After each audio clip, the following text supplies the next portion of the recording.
Is 3 inches taller, and he will also outreach the Brazilian by a very decent 5 inches. Welcome to the Flash Forum here on UFC's Fight Island, Abu Dhabi, UAE, for UFC Fight Night. Tonight, Moraes versus Sandhagen. And we are set to go with our action 3 rounds. This in the UFC flyweight division. Introducing to you first, fighting out of the blue corner. He's a wrestler standing 5 feet 7 inches tall, weighing in officially 126 pounds in 13 professional fights. His record, 12 victories and 1 defeat. Fighting out of Makhachkala, Russia, here is Tagir Ulanbekov. And across the octagon, his opponent fighting out of the red corner. He's a grappler standing 5 feet 4 inches tall, weighing in officially 125.5 pounds. His professional record stands at 10 victories, 4 defeats, 2 draws, and 1 no contest. Fighting out of Natal, Rio Grande do Norte, Brazil, by way of Sao Paulo, Brazil, here is Bruno Bulldog Silva. And your referee in charge of the action, Łukasz Bosnacki. So a wonderful flyweight bout to get us going here from Fight Island 2.0, event number 3. There is the newcomer Tagir Ulanbekov against that man, Bruno Bulldog Silva, scheduled for a maximum 3 5-minute rounds. We see Ulanbekov in the black, Silva in the yellow, at a much of a deficit there with the reach and height. Yeah, 2 solid low kicks straight away to set his stall out in this one. He knows he's going to be up against it, and he knows Ulanbekov's going to try and back him up with that jab, but most likely still trying to wrestle him because that's his game. Yeah, absolutely. So I think that's a smart way to come out and attack that calf, attack that low kick early. But then he gets one back there from Ulanbekov. The fibula nerve, Paul. Yep. That's what it is. Just deadens the leg, deadens the foot, really slows every kind of movement down. And it's not a matter of pain necessarily. It's just your foot stops moving the way you want, and you don't know it until you step, and it's just like, oh, twisted my ankle. That's strange. Oh, that was a good one. That was a solid kick, yeah. Answering back, I did note when I was doing my tape study on Ulanbekov, he does get hit quite a bit, but he can always go back to that double leg. Such a great wrestler, like his teammate Khabib Nurmagomedov. And you've got to imagine what kind of, he's starting to limp on that leg.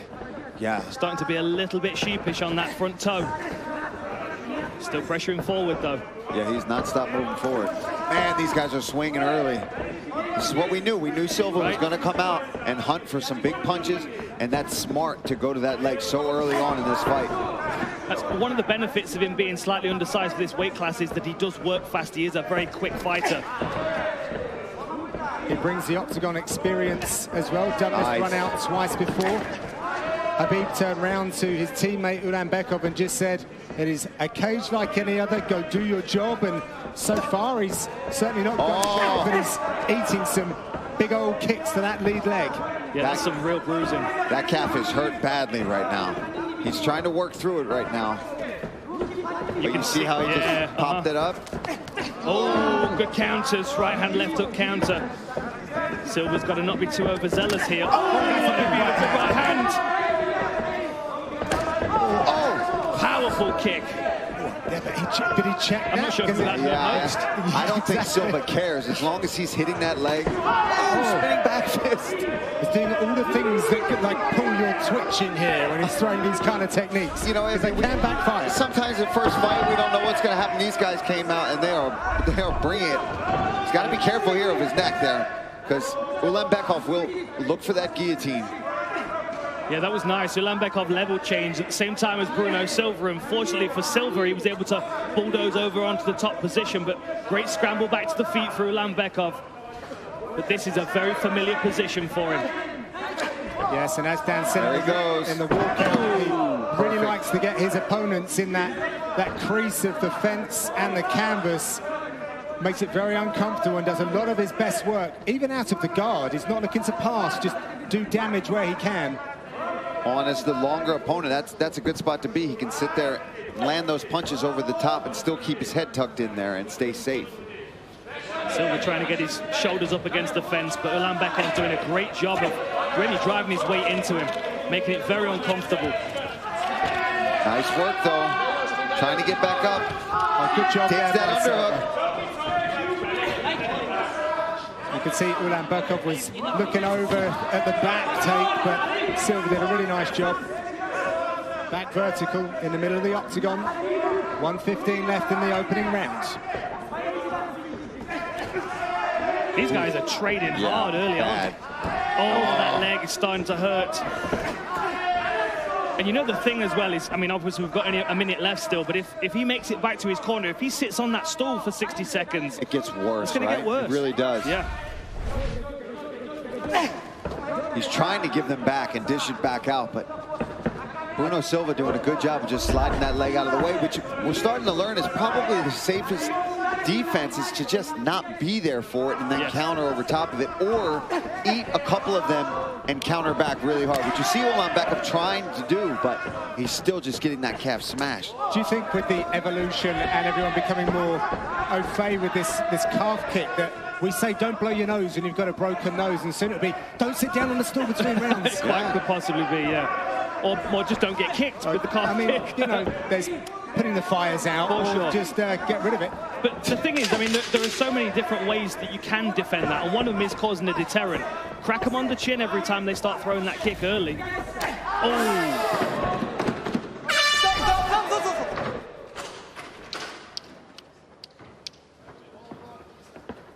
Положи ему лед на ногу. Где-то забился? Sit down. Powerhouse Habib Nurmagomedov defends the belt against fearless and relentless striker Justin Gaethje. It's UFC 254, October 24, live from Fight Island at a special 2 p.m. Eastern start time, available only on ESPN+. And speaking of Nurmagomedov, here is his teammate Ulanbekov, who had his leg treated to on the stool. Fortunately, they got the right one, Paul. They were asking which one was hurting. I think it's a bit of a giveaway, but... The red one. The one that was getting kicked over and over again. He's caught a little cut, though, to the right eye of Silva. Yeah, Ulanbekov is countering. He's not, you know, out of this fight. He's landing his own offense. He's got the takedown. There's that jab that you were talking about, Dan, but he's just got to address this calf kick, because you see how gingerly he's walking on it right now. But that's what he's got to do. But he's got to answer with a power shot, not just that jab. He's really got to frustrate Silva to go for that. And you see the damage there. He's starting to land. Yeah, nice, there we go. And as Bruno Silva's fainting, he's also starting to pull that leg back, but that's also thrusting his head forward. If Bruno Silva's smart, he's going to start thinking about faking that low kick and then coming up the center with an uppercut. You might catch him ducking onto it. And that's what one of the things his corner warned him about, is that he's going to fake it and he's coming up top. Don't drop your hands, they told him. Look at that. 16 kicks to the body. Yeah, I mean, that's his favorite target so far, and why not? He's having a lot of success, but that is a lovely body lock takedown. This time Ulanbekov's trying to force some pressure and maybe pass the top half. Silva doing a good job at controlling the wrist, but Ulanbekov pulls back. Silva's got to be careful here. There it is, Paul. There it goes. Go for it in there, Paul. What do we call that? The Dagestani handcuff. There you go. Credit Paul Felder for that one. Thank you, Dan. Credit Paul Felder for that one. And I heard it somewhere else, and I don't remember where I heard it, but it's brilliant. So I'm sure somebody's going to tell me later online that it was them that said it first. But we see it time and time again with this camp, right? I mean, we do. Obviously, it's something we've known about. It's a wrestling thing. It's an MMA thing that's been around for years. A wrist ride. But just so synonymous it's become with this camp, so popular with Khabib and his team and a lot of these Dagestani fighters. Nice work striking as they're scrambling to the feet. Bruno Silva's constantly under pressure here. Nice work here. He's got his hands locked. Loves that outside trip. Once he gets his hands locked, whether it's on the body or under the butt, he'll go around that leg and just trip you down. But Bruno doing a good job of keep fighting. He's not allowing this takedown to just sit there and stay on his back. He's getting back up to his feet and making Ulanbekov work. Bruno Silva needs to be careful. He doesn't give too much space here. He's going to end up airborne. Ulanbekov's definitely got some suplexes in his game. You can tell by the way he moves around an individual. Oh, really heavy. He comes over the top, and now Silva has a good position. He's trying to secure it, but a lovely scramble. We see Ulanbekov back on his feet. This is a hell of a fight to start the night off. And I just got a coffee. I'm good to go. Let's go. Get some blood on that fresh canvas. That's how we like to start the night off. Yeah, really. I mean, I knew these guys were going to bring it, but Silva knew what he was in for when he signed up to fight Ulanbekov. He recognized the camp as well. But then he's been with Henry Cejudo, I think, for 4 title fights. So he's been around the highest level, the championship caliber. Knows what it takes. Hands are locked. Good pressure. You can see the bruising on that leg from the commentary position. Yeah, that's going to be so sore tomorrow. But he's from Dagestan. Those guys used to spend 5 hours hiking in the mountains to go to training, and then when they got there, they'd be lifting rocks above their head and probably dropping it on their legs. I don't think it's a thing. Just because he's not showing it's hurting doesn't mean it's not hurting. One thing it will do is it will disqualify him as a training partner for the next couple of weeks for Khabib. Yeah, that's a guarantee. Some people might actually enjoy that. Yeah, I'd be like, oh, thanks. Oh, that was a good counter right hook. Gotta watch that knee. Bruno's gotta watch that knee. That's lined up perfectly the way he's sitting right in front of Ulanbekov's right knee, but smart thing for Bruno Silva to do here. He is good with this single leg. Nice. Nice leg. Flares the base out from Ulanbekov, but not a lot of time to work. We are going to see a 3rd round. We're back in 60 seconds.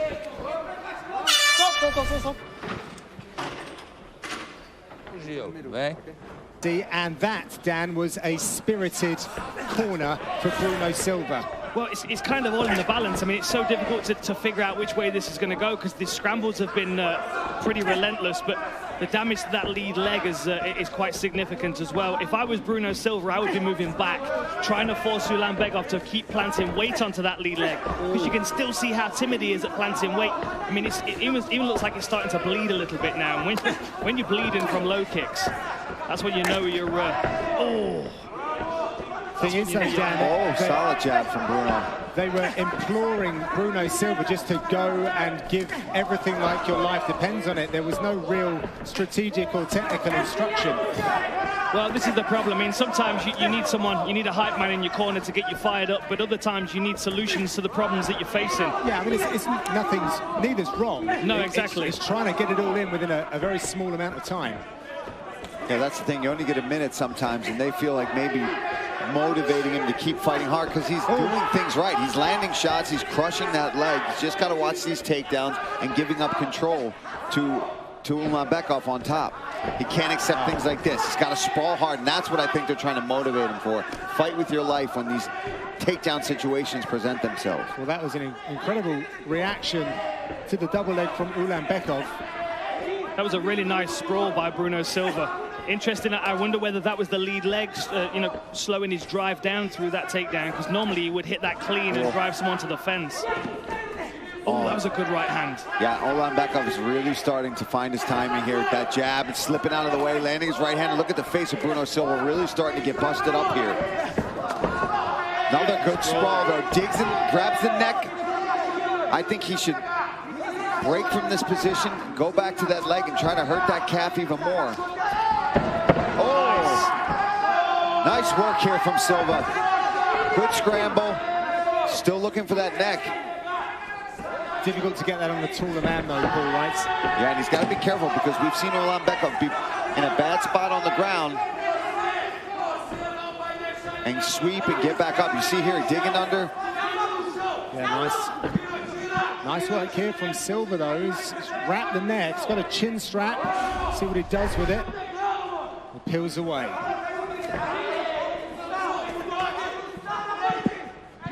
Arduous battle between these two flyweights, opening up proceedings here on Fight Island. Reminder, Silva wearing the yellow from Brazil. Gotta be careful he doesn't eat a knee in that position. Ooh, nice body work there from Silva. But Ulanbekov still pressing forward, looking for these takedowns. Ulanbekov is ahead on total strikes as well. Yeah, he's really picked it up in the second and third rounds here. I mean, the stats are definitely leaning towards Ulanbekov, so I would say these last Probably 90 seconds. Bruno Silva's about to do something significant. Now he gives his back up against the fence. Failed hip toss, exposed his back. Takedown. What a consistent pace from these guys as well. Yeah, it's been non-stop for an entire fight here, back and forth. This is a great way to get things started, that's for sure. And look how tight he is. Oh, and he's grabbing that wrist. Now he's back on the body lock. And we've seen him do this before. He's going to just hip in, dump that weight forward, and try to slam Bruno down face first into the canvas with only 1:15 left. There he goes. Whoa, beautiful roll through there from Bruno. Good breakdancing to get top position. Hey, this is going to be a tight one, but the numbers, yeah, Ulanbekov up ahead. That first round, those calf kicks looked like it was really going to affect. He's done a great job of fighting through that pain. Silva's forcing Ulanbekov up against the fence. 45 seconds left. He really needs to pull something out the bag at this stage, one would imagine. Looking for that single leg. Good head position here from Ulanbekov. Offering resistance. He comes away. Oh, solid right hand. You see Bruno looking to spin. Yeah, I saw that. He's absolutely exhausted, but he's not going to give up. He's fighting through it. Last 10 seconds here in this contest. Wow. Silva with a flow and a burst. Oh, Yeah, he's my whipping him. God. They're both going through. Nice finish for Silva. Will it be enough? We will find out.